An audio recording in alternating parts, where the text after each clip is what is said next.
Christian duty. క్రైస్తవులు క్రియలు చేయాల్సినటువంటి వారు. క్రైస్తవులు సోమరిపోతులుగా ఉండడానికి వీల్లేదు. క్రైస్తవులు బద్దకించడానికి వీల్లేదు. క్రైస్తవులు ప్రపంచం కోసం, పాపం కోసం అండ్ ప్రతి ఒక్కరి కోసం పనిచేసి ప్రభు కోసం, ప్రభు సంఘం కోసం పని చేయకుండా ఉండడానికి వీల్లేదు. ఎఫెస్ సంఘము క్రియాశీలకమైనటువంటి సంఘము, అంటే యాక్టివ్ చర్చ్ అన్నమాట. వారి యొక్క సంఘ క్యాలెండర్ని మీరు చూస్తే సోమవారం మీటింగ్, మంగళవారం మీటింగ్, బుధవారం meeting, Thursday meeting, Friday meeting, Saturday meeting, Sunday meeting, రోజు మరి ఎన్నిసార్లు అవకాశం ఉంటే అన్నిసార్లు 7 దినాలు వారు కూడికలు పెట్టుకుంటారు.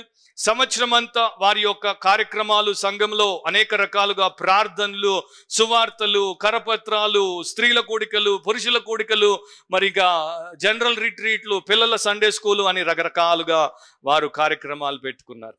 సో వీళ్ళందరూ కూడా చాలా క్రియాశీలకమైనటువంటి వారు, పనిమంతులు అని మనం చెప్పొచ్చు. ఇది ఒక మినిస్ట్రీ ఓరియంటెడ్ చర్చ్. ఎప్పుడు చూసినా మరి పరిచర్య పరిచర్య పరిచర్య అనేటువంటి సంఘం.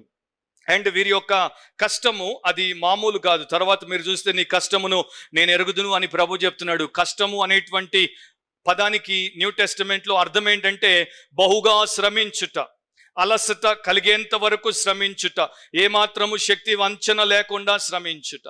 1 కొరింథీ 15:58 అపోస్తులైన పౌలు కొరింథు సంఘాన్ని ప్రశంసించినప్పుడు అంటాడు, ప్రభు నందు మీ ప్రయాస వృధాగా పోదు. యేసు ప్రభు పేరట, యేసు ప్రభు కొరకు, యేసు ప్రభు యొక్క సంఘానికి, ఆయన సేవలో మనం చేసేటువంటి ఏ పని కూడా వృధాగా పోదు. కాకపోతే చాలా మంది సంఘానికి కేవలము ప్రేక్షకులుగా వస్తారు, కూర్చుంటారు, వెళ్ళిపోతారు. అంతేకాని వారి యొక్క లైఫ్లో సంఘానికి వారు, ప్రభువుకి వారు ఏ పని చెయ్యరు. సో ఈ రకమైనటువంటి విశ్వాసము అది క్రిస్టియన్ విశ్వాసము కాదు.